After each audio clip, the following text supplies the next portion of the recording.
Hi folks, wanted to introduce to you another advertising print, and this is an advertising print for the Imperator and the Vaterland for the Hamburg American line. This advertisement is monstrous.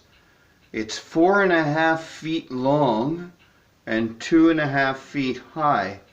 It's a magnificent piece. Now, there's a lot of interesting points about this. Of course, in the previous video, I showed you the pre-maiden voyage advertising print for the Imperator as to what the Imperator was going to look like. Well, of course, it ended up looking quite different. This is a photograph of the Imperator in 1914. Now, advertised along with the Imperator is the second in the series of the three, called the Vaterland. The Vaterland only made about 3 or 4 voyages before she ended her career because of World War I and was interned in the United States. She would later become the USS Leviathan. Now, there's a couple of other things to mention to you. This is an extremely rare print because if you think about it, this photograph was in use for just a couple of months, if you think about it.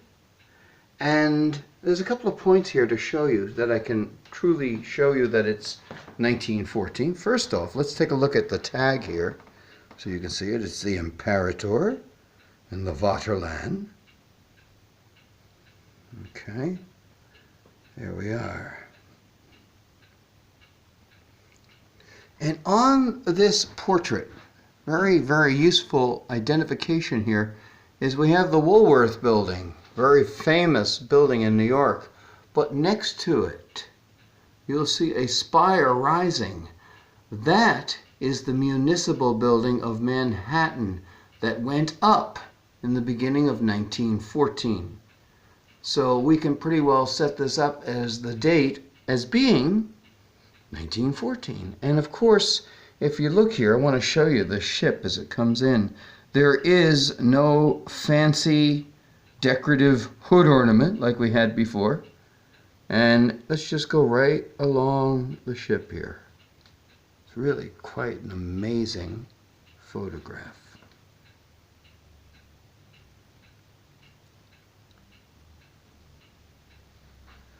Amazing ship. An amazing advertising piece.